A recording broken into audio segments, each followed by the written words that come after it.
วิธีสำหรับกะโหลដើម្បីជួយបងប្អូនអ្នកដែលគាត់មានបញ្ហាឈឺចង្កេះនេះជាការចែកម្លែករបស់ខ្ញុំផ្ទាល់ដែលខ្ញុំបានឆ្លងកាត់ការស្រកកะโหลដោយវិធីខ្លួនឯងខ្ញុំសង្ឃឹមថាបងប្អូនក៏មានវិធីផ្ទាល់ខ្លួនដែរប៉ុន្តែបើសិនជាបងប្អូនមើលវីដេអូនេះហើយឃើញថាចំណុចមួយណាដែលល្អបងប្អូនអាចបន្ថែមឬក៏អនុវត្តបានឬក៏សម្រាប់បងដែលគាត់ពិបាកក្នុងការស្រកកะโหลមែនទែនចា៎បងប្អូនដឹងទេការឡើងកะโหลប៉ះពាល់ច្រើនមែនទែនបងប្អូនដឹងហើយថាបញ្ហាទី1ហ្នឹងគឺធ្វើឲ្យយើងប្រឈមនឹងបញ្ហាលើសស្ករឬក៏ឡើងឈាមហើយជាពិសេសមួយទៀតហ្នឹងគឺប៉ះពាល់មកបញ្ហាឆ្អឹងខ្នងរបស់យើងនឹងឯងដែលយើងមានបញ្ហាឈឺឆ្អឹងខ្នងឬក៏ឈឺចង្កេះចាអ្នកខ្លះទៀតរហូតដល់លើសគីឡូខ្លាំងដែលជាសញ្ញាហាមឃាត់មួយរបស់លោកគ្រូពេទ្យដែលគាត់តែងតែបងប្អូនត្រូវតែសម្រកគីឡូជារឿងទី1នឹងតែម្ដងវិធីសម្រកគីឡូរបស់ខ្ញុំផ្ទាល់ជារឿងសាមញ្ញទេបងប្អូនគ្រាន់តែបងប្អូនព្យាយាមញ៉ាំអាហារណាដែលជាអាហារសុខភាពមិនមានជាតិម្សៅឬក៏ជាតិច្រើនព្យាយាមកាត់បន្ថយអាហារដែលបំពងឬក៏ឆាឬក៏អាហារដែលមានជាតិម្សៅដូចជាបាយឬក៏នំបញ្ចុកឬក៏នំប៉័ងអីបងប្អូនកាត់បន្ថយមិនមែនថាអត់ញ៉ាំសោះទេតែញ៉ាំក្នុងបរិមាណមួយដែលសមស្របតិចល្មមប៉ុន្តែបងប្អូនអាចបន្ថែមជាមួយនឹងបន្លែផ្លែឈើ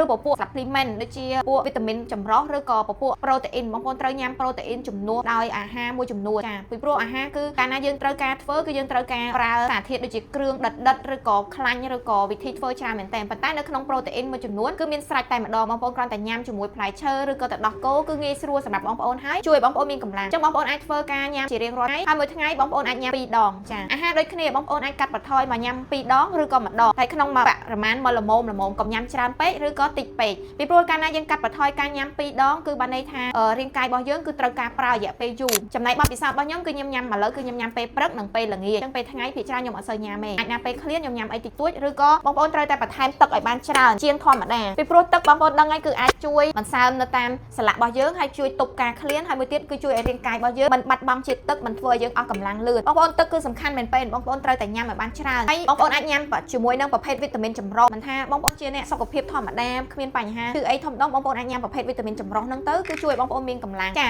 អតិជនខ្ញុំដែលគាត់ចាស់ខ្សោយគាត់អត់ចង់ញ៉ាំថ្នាំអត់ចង់ញ៉ាំអីប៉ុន្តែគាត់អត់ងាយរើសជំរើសហ្នឹងឯងប៉ុន្តែដល់ពេលដែលគាត់បានសាគាត់សប្បាយចិត្តមែនទែនគាត់ហើយក៏ស្ដាយក្រោយដែរថាមិនក៏គាត់មិនរើសពីថ្ងៃទី1ចាបងប្អូនវីតាមីននេះគឺអត់ប៉ះពាល់សុខភាពបងប្អូនទេមិនមែនជាថ្នាំពេទ្យទេប៉ុន្តែបងប្អូនអាចញ៉ាំជាប្រចាំបានអរគុណច្រើនសម្រាប់ការតាមដានខ្ញុំសង្ឃឹមថាបទពិសោធន៍របស់ខ្ញុំតិចតួចនេះអាចជាផលប្រយោជន៍របស់បងប្អូនក្នុងការសម្រកគីឡូអញ្ចឹងសង្ឃឹមថាបងប្អូនដែលលើសគីឡូអាចស្រកគីឡូដែលជោគជ័យហើយអាចរក្សាគីឡូមួយដែលនៅថេរមិនធ្វើឲ្យបងប្អូនងាយឡើងចុះហើយសំខាន់មួយទៀតហ្នឹងគឺជួយសុខភាពឆ្អឹងខ្នងបងប្អូនបានល្អការពារការឈឺចង្កេះបានច្រើនមែនទែនអញ្ចឹងបងប្អូនកុំភ្លេចសាកអនុវត្តទាំងអស់គ្នាណាសំខាន់គឺយើងជឿជាក់លើរាងកាយរបស់យើងបានរាងស្អាតហើយសុខភាពល្អទៀតអរគុណ